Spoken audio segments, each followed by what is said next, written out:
মাহে রমজান এমন একটা মাস, এই মাসের মধ্যে বান্দা যখন একটা নফল সেজদা করে, মালিকের দুয়ারে নফল সেজদাটাকে ফরজের মানে উন্নীত করে আমল নামায় লিখে রাখা হয়।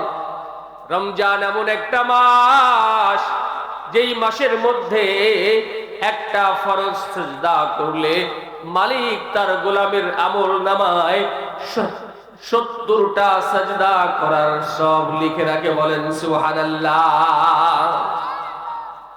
এই মাসকে মহান মালিক তার গোলামদের জন্য এমন ভাবে বরাদ্দ করেছেন, এমন ভাবে সাজিয়ে গুজিয়ে নিয়েছেন, গোলাম ইবাদত করবে 1 মাস, আর এই 1 মাসের মধ্যে এমন একটা রজনীয় মালিক রেখেছেন, যেই রজনী যদি গোলাম পেয়ে যায়, ওই গোলাম 1000 মাস ইবাদত করলে যেই সওয়াব হবে, গোলামের আমল নামায় আমার মালিক সেই সওয়াব লিপিবদ্ধ করে রাখবেন। বলেন সুবহানাল্লাহ। ওই রজনী হলো লাইলাতুল কদর। মাহে রমজানের মধ্যে কদর নামক রজনী রাখা হলো। রমজানের 15 দিন আগে লাইলাতুল বারাত রাখা হলো। জোরে বলেন ঠিক কি ঠিক না? বান্দা যেন মাহে রমজানের পূর্ব প্রস্তুতি গ্রহণ করতে পারে। সাউন্ডে হচ্ছে না, এটা তো বাড়ি নিয়ে রাখবে না শোনা, সাউন্ড দাও, শোনাম তো তোমাদের হবে, তোরা এটাও তো টানে না। একটু জিকির করি লা ইলাহা লা ইলাহা। মালিকের দরজায় ওই গোলামের বেশি গুরুত্ব, যেই গোলামের অন্তরের মধ্যে তাকওয়া ওয়ালা অন্তর নিয়া গোলামের দিলের মধ্যে খোদার ভয় যার বেশি, আমার মালিকের কাছে ওই গোলামের অত মূল্য বেশি। বলেন ঠিক কি ঠিক না? তাকওয়া ওয়ালা দিল লাগবে মালিকের কাছে। আর তাকওয়া কিভাবে অর্জন করা যায়? আমার আল্লাহ তাআলা কোরআনুল কারীমে সূরাতুল বাকারার 183 নম্বর আয়াতে ঘোষণা করে বললেন, ইয়া আইয়ুহাল্লাযীনা আমানু কুতিবা আলাইকুমুস সিয়াম কামা কুতিবা আলাল্লাযীনা মিন ক্বাবলিকুম লাআল্লাকুম তাত্তাকুন। জোরে বলেন আল্লাহু আকবার। হে ঈমানদার সম্প্রদায়, তোমাদের জন্য মাহে রমজানের রোজাকে বাধ্যতামূলক করে দেওয়া হলো। মাহে রমজানের রোজা তোমরা বাধ্যতামূলক ভাবে তোমাদের মালিকের হুকুম অনুযায়ী মাহে রমজানের রোজাকে পালন করবে। মালিক এই রোজা রাখলে গোলামদের পুরস্কার কি? গোলাম বললেন, মালিক বললেন, গোলাম রে, এই রোজার মাধ্যমে তোমার মধ্যে তাকওয়া অর্জন হবে। বলেন সুবহানাল্লাহ। আর তাকওয়াওয়ালা দিল ছাড়া মালিকের দরজায় অত বেশি গ্রহণযোগ্যতা মানুষের না। যেই মানুষটির অন্তরের মধ্যে তাকওয়ায় ভরপুর, ওই মানুষটির গ্রহণযোগ্যতা মালিকের কাছেও ভরপুর। জোরে বলেন সুবহানাল্লাহ। বন্ধুরে আমার, আসমান জমিনের নিচে মহান মালিককে খুশি করার জন্য যারা যুগে যুগে ইবাদত বন্দেগী করেছে, যুগে যুগে মহান মালিককে ভয় করেছে, মহান মালিকের ভয় অন্তরে জায়গা দিয়া গোলামগুলি তাদের জীবন পরিচালনা করছে, মালিকের পক্ষ থেকে তাদের জন্য সুসংবাদ নাজিল হইছে। বলেন ঠিক কিনা? আর খোদার অবাধ্য যারা করছে তাদের জন্য মালিক যুগে যুগে শাস্তিও দিয়েছেন। বলেন ঠিক কি ঠিক না? শাস্তিও দিয়েছেন। তাকওয়ায় ভরপুর ছিলেন আল্লাহর নবীর প্রত্যেকজন সাহাবী, তাকওয়ায় ভরপুর ছিলেন। বন্ধুরে দিলের কান লাগায়া শ্রবণ করো, নবীজির সাহাবী হযরতে ওমরে ফারুক রাদিয়াল্লাহু তাআলা আনহু তখন রাষ্ট্র পরিচালনার দায়িত্ব পালন করেন। বিশ্ব নবীর সাহাবী ওমরে ফারুকের কাছে রিপোর্ট আসলো, হে খলিফাতুল মুসলিমিন, আমিরুল মুমিনিন, আপনার কাছে একটা সংবাদ পৌঁছাইছে কিনা? বলে, সে সংবাদটা কি? বলে, অমুক পাহাড় থেকে আগুন ধরছে, আর ওই আগুন এখন মদিনার দিকে ধাওয়া করছে। বিশ্বনবীর সাহাবী ওমর সঙ্গে সঙ্গে নিজে একটু নড়ে বসে চিন্তা করলেন, ওই আগুন যে মদিনার দিকে আসতে চায়, অথচ মদিনায় তো ঘুমন্ত আছে আকায়ে নামদার তাজে দারে মদিনা, সরওয়ারে কায়নাত রাহমাতাল লিল আলামিন, বিশ্ব নবী মুহাম্মদুর রাসূলুল্লাহ। আল্লাহর নবীর সাহাবী ওমর সঙ্গে সঙ্গে নবীজির আর একজন সাহাবাকে ডাকলেন, নাম হইল তামিমে দারি। তামিমে দারিকে ডেকে নবীজির সাহাবী ওমর বলতেছে, তামিমে দারি রে, শুনতে পারলাম অমুক পাহাড়ে আগুন লেগে ওই আগুন মদিনার দিকে আক্রমণ করতেছে। তামিমে দারি বলে, আমিরুল মুমিনিন, আপনি আমাকে বলেন আমার দায়িত্ব কোনটা, আমি কোন দায়িত্ব পালন করব? আল্লাহর নবীর সাহাবী হযরতে ওমরে ফারুক রাদিয়াল্লাহু তাআলা আনহু বললেন, তামিমে দারি রে, তোমার দায়িত্ব হলো ওই আগুনের সামনে যায়া আগুনকে ধমকায়া বলে দিয়ে আসবা, আগুন তোর সাহস কত, মদিনার দিকে ধাওয়া করছ? তুমি কি জানো না আমার এই মদিনার মাটিতে রাহমাতাল লিল আলামিন ঘুমানো? আরে যেই মাটির মধ্যে সরওয়ারে কায়নাত বিশ্ব নবী আকায়ে নামদার তাজেদারে মদিনা মুহাম্মাদুর রাসূলুল্লাহ সাল্লাল্লাহু আলাইহি ওয়াসাল্লাম ঘুমায় আছে, ও তামিমে দারি, আগুনকে জিজ্ঞাসা করবা, আগুন তুমি কি জানো না তোমার সাহস কেমন করে হয়? যেই জমিনে আমার নবী ঘুমানো, ওই জমিনের দিকে তুমি আক্রমণ করতে চাও, আগুন যেন সামনে একটা চুলও না আসতে পারে, আগুনকে এমন করে তুমি খবরদারি জানায় আসো। বলেন সুবহানাল্লাহ। বিশ্ব নবীর সাহাবী তামিমে দারি আগুনকে খবরদারি করার জন্য ছুটে গেলেন, পাহাড়ের প্রান্তরে চলে গেছে, যা দেখতে পাইতেছে ওই পাহাড় থেকে এত তীব্র আগুন, পাথরে আগুন ধরে, ওই পাথরে আগুন মদিনার দিকে আস্তে আস্তে আগাইতেছে। আল্লাহর নবীর সাহাবী তামিমে দারিও আগুনের সামনে যায় দু হাতকে উঁচু করে আগুনকে ধমক দিয়ে বলে, এ আগুন, তুমি কোন দিকে যাও? তুমি যেই দিকে যাইতে চাও, তুমি কি জানো না ওই মাটিতে রাহমাতাল লিল আলামিন ঘুমানো? সুতরাং তোমাকে সাবধান করে বলি, একটা চুলোর সামনে আগানোর দুঃসাহস করবে না। তুমি যদি মদিনার পথে একটা চুল আগাবার দুঃসাহস করো, আমি তামিমে দারি নবীজির সাহাবী অর্ধ পৃথিবীর খেলাফতের দায়িত্ব পালন করনেওয়ালা ওমরে ফারুকের পক্ষ থেকে তোমার কাছে আসছি, তোমাকে খবরদারি জানাই, একটা চুলও মদিনার দিকে আগাবে না। জোরে বলেন সুবহানাল্লাহ। আপনারা কি বলেন, আগুনের কি কান আছে? জোরে বলেন, আগুনের কি চোখ আছে? আপনার কাছে মনে হয় আগুনের তো কান নাই, তাহলে তামিমে দারির ধমক শুনলো কেমনে? আপনার কাছে মনে হয় আগুনের তো চোখ নাই, তাহলে আগুন তামিমে দারিকে এই ধমক দিচ্ছে চিনলো কেমনে? আপনি আগুন জ্বালান, আপনি বুঝেন না আগুনের চোখ আছে। আপনি আগুন জ্বালায় ভাত রান্না করেন, আপনি বুঝেন না আগুনের কান আছে। কিন্তু আমি দলিল আপনাদের সামনে পেশ করতে চাই।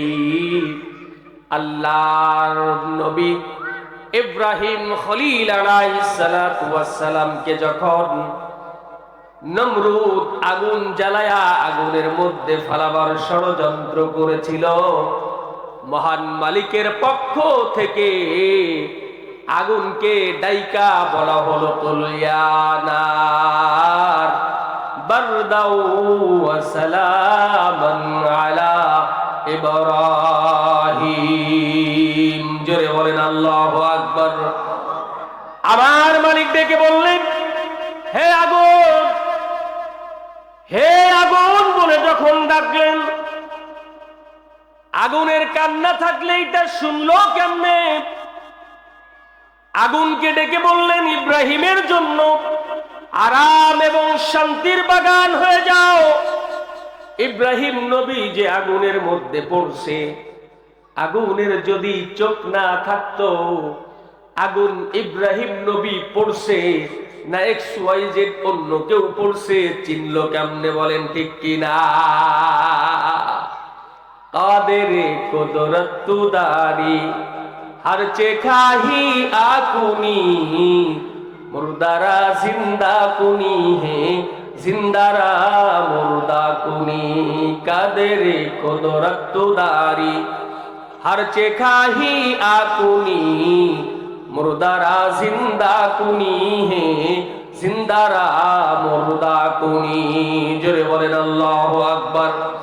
আমার রব তো এমন একজন রব যিনি চান চাইলেই মৃত্যুকে জিন্দা করতে পারেন, যিনি চান চাইলেই জীবিতকে মৃত দান করতে পারেন। কিন্তু আমাদের মৌতটা যেন রবের রাজি আর খুশিতে হয়। বলেন ঠিক কিনা?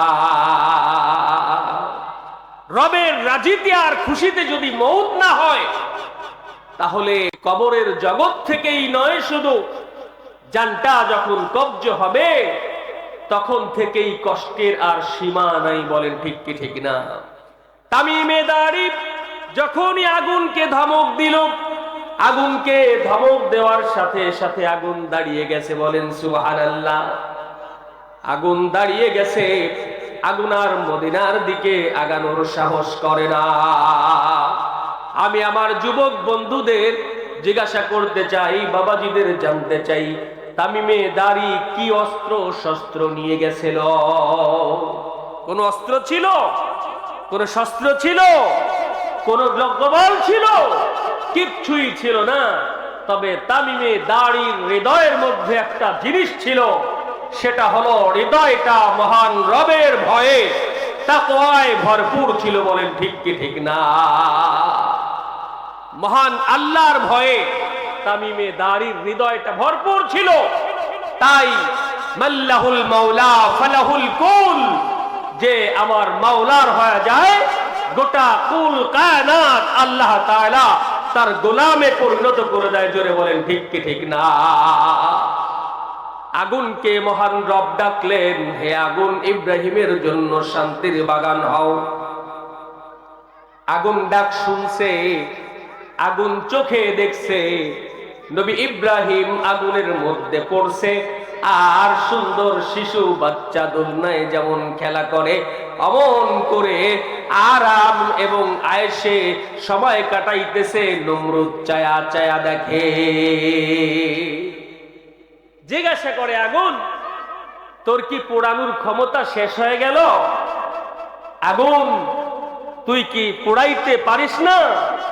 রবের পক্ষ থেকে আগুনকে কথা বলার যোগ্যতা দেওয়া হলো। চিল্লায় বলেন সুবহানাল্লাহ। আগুন ডাইকা বলে, ফেরাউন, তুই আমার কাছে জানতে চাও আমার পোড়ানোর ক্ষমতা শেষ হয়ে গেছে?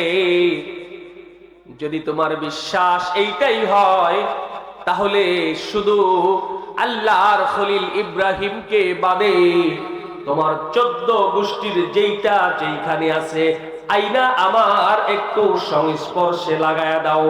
সেকেন্ড লাগবে না, চোখের পলকেই এমন জ্বালানো জ্বালাবো সাইটুকু খুঁজে পাবে না। যুবক বন্ধুরাই আমার, তারই একটা বাস্তব নমুনা তো 5ই আগস্টে আমাদের বাংলাদেশে যেই স্বাধীনতা অর্জন হয়েছে, এর পূর্বে দেশের অবস্থা বড় ভয়াবহ ছিল। বলেন ঠিক কি ঠিক না? আরে আমি তো আপনাদের এখানে একাধিকবার আসছি, গত বছর তো আসতে পারি নাই। কথা বলেন ঠিক কি না? কাদের কারণে আসতে পারি নাই? কথা বলেন। সব উপরওয়ালা বৈশা বৈশা দেখছে। কথা বলেন ঠিক কি না? জানতে গেলেই বলতো উপরের নির্দেশ। কিসের নির্দেশ? ওই উপরের নির্দেশ, মাহফিল হবে না। উপরের নির্দেশ, হুজুর আসবে না। আরে এইটা তো ভাবো নাই, ওই উপরওয়ালার উপরেও একজন ছিল। সেই একজনের সিদ্ধান্ত যখন হবে বাংলার জমিন থেকে পালিয়ে যাবার জন্য 10 মিনিট সময় পাবে না, এই সংবাদ তোমাদের জানা ছিল না। জোরে বলেন ঠিক কি ঠিক না? 10 মিনিটও সময় পাবে না। উপরের উপরে যিনি আছে উনি যদি সিদ্ধান্ত দেন, এই বাংলার জমিন হাতে গোনা কয়েকটা ছাত্র, বৈষম্য বিরোধী কয়েকটা ছাত্রদের আন্দোলনের মাধ্যমে আমার আল্লাহ তাআলা গোটা পৃথিবীটাকে ঈমান এবং মুসলমানের জন্য, কোরআন আর সুন্নাহর জন্য চিরতরে উন্মুক্ত করে দিয়েছেন। বলেন ঠিক কি ঠিক না? ফয়সালা কার? চিল্লায় বলেন ফয়সালা কার? আরে বাবা চিল্লায় বলেন ফয়সালা কার? ফয়সালা আল্লাহর। সুতরাং ওই জায়গার থেকে আমাদেরও শিক্ষা নেওয়া দরকার। কথা বলেন ঠিক কি না? আমরাও যদি আমাদের চরিত্র যদি ওই চরিত্রের সাথে কিছু হলো মিশা যায়, না জানি আমাদের পরিণয় অমন হয়। আছে না? অনেক জায়গায় উল্টা পাল্টা, অনেক জায়গায় উল্টা পাল্টার আওয়াজ কানে আসে। এজন্য আমাদের সতর্ক হতে হবে। আমি অনেক সময় বলি, আমার শত্রু যেই রোগে আক্রান্ত হয়ে দুনিয়ার থেকে বিদায় গ্রহণ করলো, আমি জানতি শরীরে জিন্দা মনে ওই রোগ বরণ করে নেব, এটা হতে পারে না। বলেন ঠিক কি ঠিক না?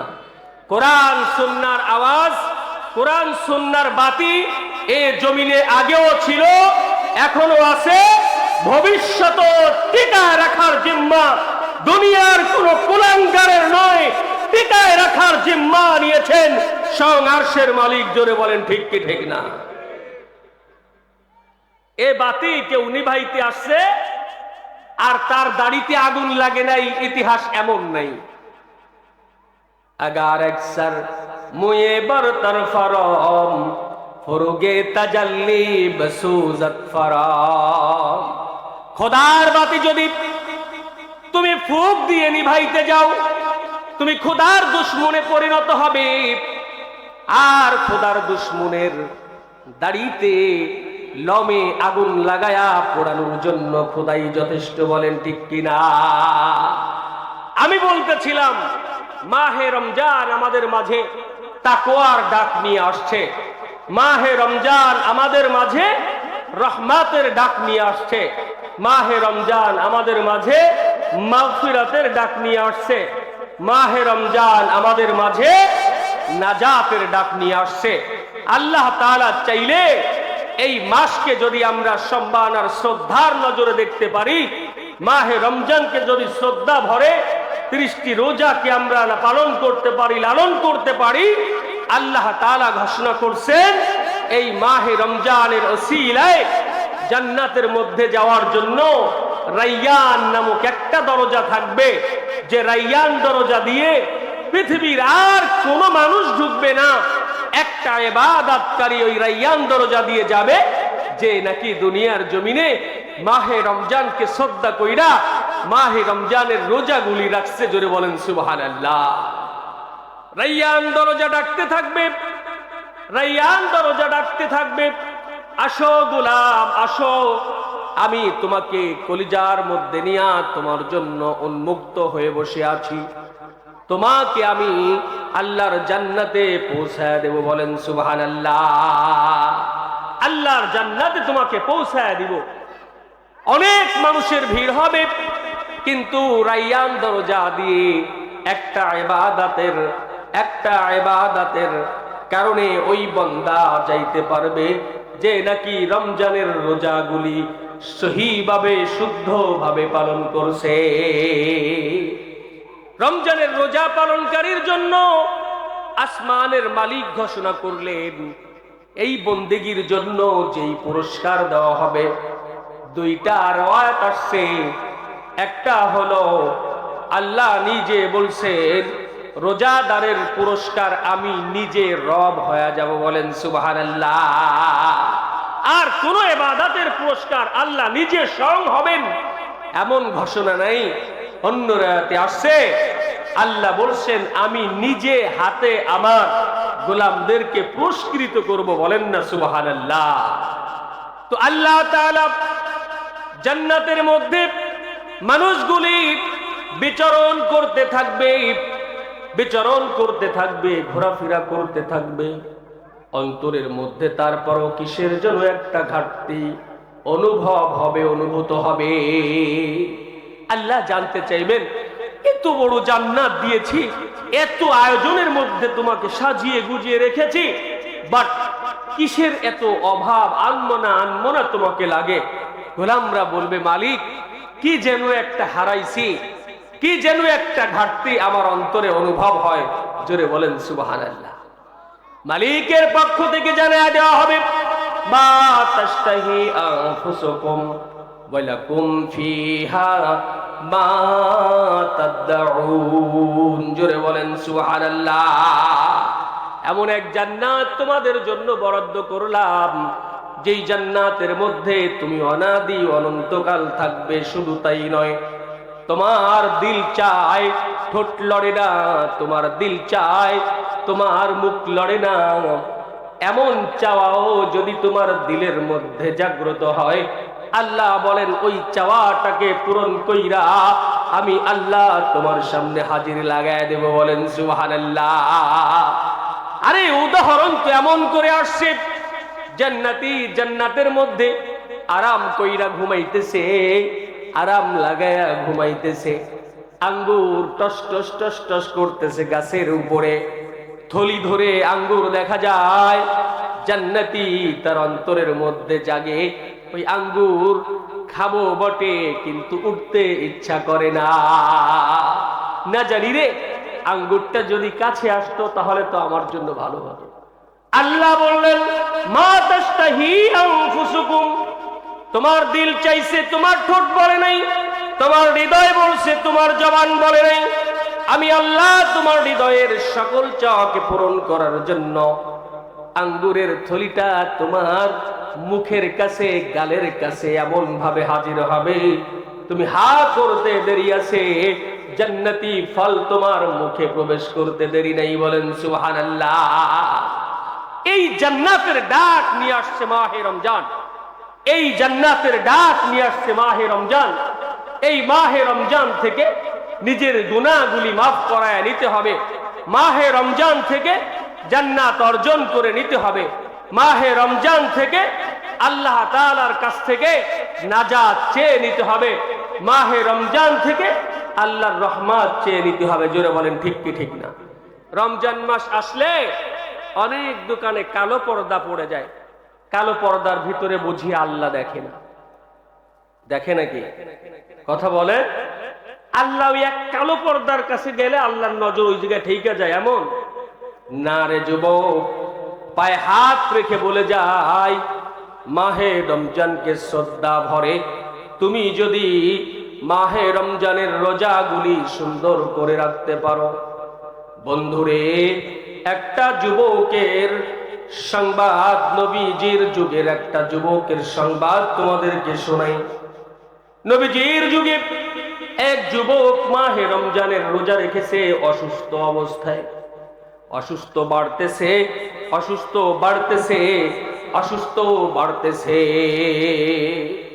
যুবককে সাথীরা বলে, মহান মালিক তো অসুস্থ অবস্থায় রোজা ছাড়ার হুকুম দিয়েছে, সুস্থ হবার পরে তুমি আবার রাখিও। যুবক বলে, সুস্থ হবার পরে রাখলে তো সুস্থ শরীরেই রোজা পূরণ হয়ে গেল, যদি আমার নিঃশ্বাস শেষ হয়ে যাওয়া এই অসুস্থতার কারণে হয়ে থাকে, আমি মালিকের দরজায় রোজাদার অবস্থায় হাজিরি লাগাইতে চাই, বলেন সুবহানাল্লাহ। মালিক দেখবে আমার গোলাম আমার গুণে গুণান্বিত হবার জন্য মাহে রমজানের রোজা রাখা অবস্থায়, মাহে রমজানের রোজা রাখা অবস্থায় আমার গোলাম আমার কাছে হাজিরা লাগাইছে।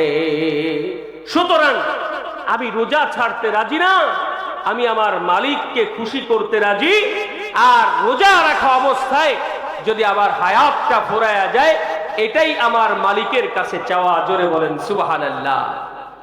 বন্ধুরে আমার, রোজাদার অবস্থায় ইন্তেকাল করলো, রোজা রাখা অবস্থায় ইন্তেকাল করলো। আমার নবীজির পক্ষ থেকে ঘোষণা লাগায়া দেওয়া হলো, আমার ওই যুবক শাহাদাতের আমিও সুধা পান করেছে। জোরে জোরে বলেন সুবহানাল্লাহ। তাকে শহীদের মর্যাদা দেওয়া হয়েছে। আর শহীদের জন্য জান্নাত কত দূর? একটা সেতু বন্ধন মাত্র, একটা ব্রিজ, একটা কালভার্ট। এ পাশে আপনার চোখ বন্ধ হতে দেরি, কালভার্ট বা ব্রিজ বা সেতু পার হয়ে ওপাশে জান্নাতের দখল বুঝে দিতে মালিকের 1 সেকেন্ড দেরি হবে না। জোরে বলেন সুবহানাল্লাহ। সুতরাং মাহে রমজান এলে অনেকের গ্যাস বেড়ে যায়, অনেকের অসুস্থতা বেড়ে যায়। সব অসুস্থতা থেকে সুস্থ করনেওয়ালা জাতের নাম কি? আরো জোরে বলেন নাম কি? আর একটু জোরে বলেন নাম কি? আল্লাহ। আল্লাহ চাইলে আপনাকে সব অসুস্থতা থেকে সুস্থতা দান করতে পারেন। আর আল্লাহ যদি চান, আপনি আল্লাহর হুকুমকে বৃদ্ধাঙ্গুলি দেখায়া কালো পর্দার মধ্যে যান, আল্লাহর হুকুমকে বৃদ্ধাঙ্গুলি দেখায়া রোজাদারের সামনে ধূমপান করেন, আল্লাহর হুকুমকে বৃদ্ধাঙ্গুলি দেখায়া মজাক করে বলেন, আরে আমার কি ভাতের অভাব আছে যে আমি রোজা রাখবো? আছে না এমন অনেক মানুষ? কথা বলেন, আছে না? কয় ভাতের অভাব আছে নাকি? মজাক করে বলে। কিন্তু এটাও আমার মালিক নিষেধ করছেন না, এই মজাক আল্লাহর ফরজ বিধানের সাথে তোমার চলবে না। সব কিছুকে ওভারকাম করে রাজি আর খুশি অর্জন করব কার? জোরে বলেন কার? আল্লাহর। মারা তো আমাদের যেতেই হবে। জোরে বলেন ঠিক কি ঠিক না? মরবেন না কে কে? একটু হাত জাগান তো। তাহলে আমি বলছি মরবেন না কে কে? আলহামদুলিল্লাহ। তাহলে সবার মধ্যে এই চেতনা দৃঢ় আছে, বিশ্বাস আছে যে আমি দুনিয়ায় বেঁচে থাকবো না। বলেন ঠিক কি ঠিক না? আমাকে যেতেই হবে। কিন্তু যাওয়ার প্রস্তুতি এতটুকু নিতে আমাদের বাকি আছে। বলেন ঠিক কি ঠিক না? আমি যেদিন যাব মারা, ওরে চতুর্দিকে হয় রে খারা, আমায় তোরা ক্ষমা করে দিস আমার বন্ধুরা, কলমা বলে কবরেতে দিস, আমায় রাসূল বলে আমায় আল্লাহ বলে কবরে রাখিস আমার বন্ধুরা, আমায় তোরা ক্ষমা করে দিস। ওরে যেদিন আমি যাব মারা,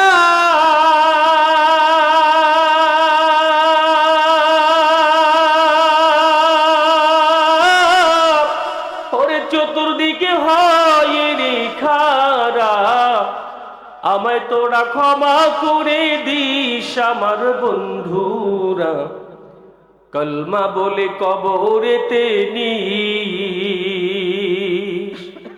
পাড়া পড়শি নতুন করে দেখিতে আসবে মোরে, মুখের কাপড় তুলিয়া রাখিস আমার বন্ধুরা, মুখের কাপড় তুলিয়া রাখিস। জোরে বলেন ঠিক কিনা?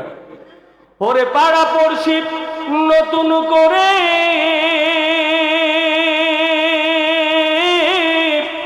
দেখিতে আসবে মোরে, মুখের কাপড় তুলিয়া রাখিস আমার বন্ধুরা, মুখের কাপড় তুলিয়া রাখিস। দেখে আমার মুখখানি ও কারো চোখে এলে রে পানি, কান্দিতে বারণ করিস আমার বন্ধুরা, কান্দিতে বারণ করিস, কান্দিতে বারণ করিস আমার বন্ধুরা, কান্দিতে বারণ করিস। আমার যাবার পথ ধরে মৃত মানুষ চলে যায় আর আমাদের বলে, আমার যাবার পথ ধরে তোরাও আসবি পরে। ঠিক কি ঠিক না? ঠিক কি ঠিক না?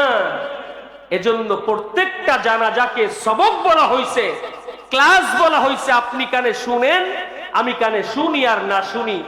ডেকে বলে আমার যাবার পথ ধরে তোরাও আসবি পরে, এ কথা স্মরণে রাখিস আমার বন্ধুরা, এ কথা স্মরণে রাখিস।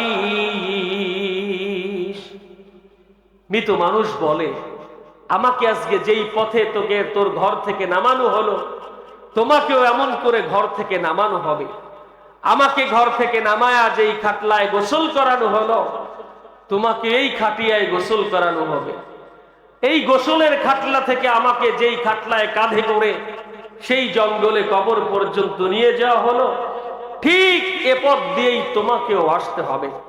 তো সম্মানিত বাবাজি এবং যুবক বন্ধুরা, পায়ে হাত রেখে বলবো, শাহরু রমাযান আল্লাযী উনজিলা ফীহিল কুরআন হুদাল লিন-নাস ওয়া বাইয়িনাতিন মিনাল হুদা ওয়াল ফুরকান।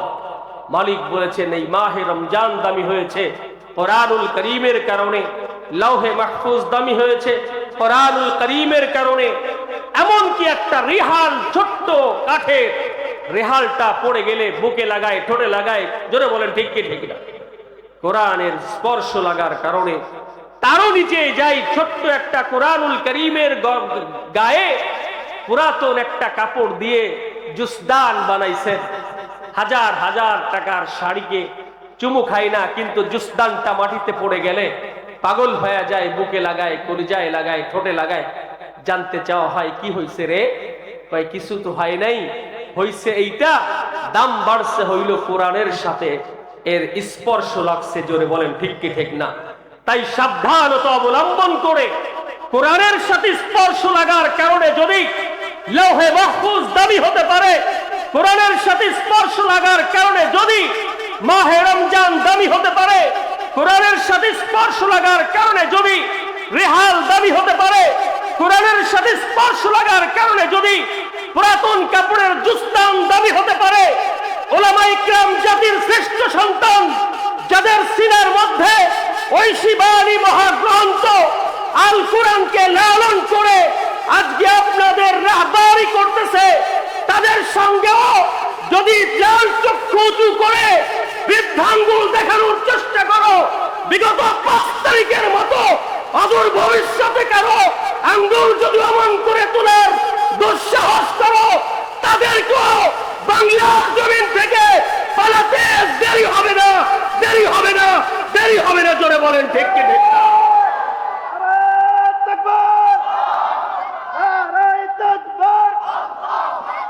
ইসলামের শত্রুরা, ইসলামের শত্রুরা, নারায়ে তাকবীর।